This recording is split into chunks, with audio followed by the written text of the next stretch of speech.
3, 2, 1. I started as a piercer, and through working in a tattoo shop as a piercer, I ended up getting my apprenticeship that way. I've always loved art, and I used to draw and sketch and do things like that while I was waiting for walk-ins as a piercer, and one of the tattoo artists saw what I was doing one day and was like, you're gonna be a tattoo artist, and that's how I got started. Yeah, there's been challenges being taken seriously, not being viewed as a sex object, being fetishized by clients is a thing. Like, you're this hot, cool, sexy tattoo artist, and they just make it weird, like we're just here to do a job.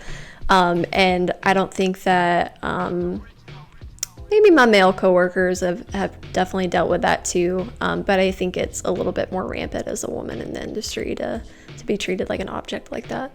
I've worked for some great people, but I wanted to create a space that was everything that I wanted it to be. I wanted it to be curated for women. I wanted a calm environment that was not quite so loud and energetic, something just chill and laid back. We're also a trauma-informed care place, so a lot of little things that we do, I would say, set us apart from other tattoo studios. From when you walk in and you're filling out your paperwork, it asks you what your pronouns are. Is there anything that your tattoo artist should know? Do you want a low sensory environment, or maybe even a silent appointment? And then when you come up and you're actually getting tattooed, we do just small things, like we don't call the tattoo bed a bed, we call it a table. So we're never like, okay, you can lay down on the bed now, because that might be really triggering to somebody. So it's a really easy thing, just to say you can, have a seat on the chair or the table instead of calling it a bed. So lots of little things that can just make people a little bit more comfortable, I think sets us apart. Customer care, we have a monthly meeting where we just get together and we're like, hey, what can we do to make this even better? And we do that consistently, and we're always trying to up that. Just liking people, I think, goes a really long way with the soft skills. Like, sometimes people are really nervous and they just need a few seconds. So if I have, say, a first timer, I'll take just a couple minutes at the beginning and say, okay, I'm just gonna pull a little line just so you can see what it feels like, and then I'll start pulling longer lines from there, and just doing that little boop line just so they're like, oh, that's what that feels like, okay.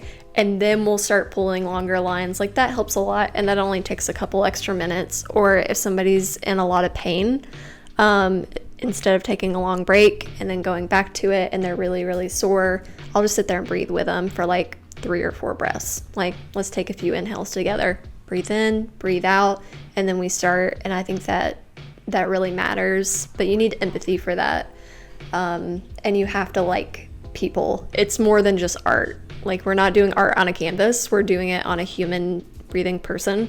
And I think some people forget that sometimes. Like, it's not all about that portfolio picture that you get at the end of it. Like, there's a person and they're going through a process, and it's about them too. Sometimes people will ask me for things that isn't going to last a long time, so I have to think about that.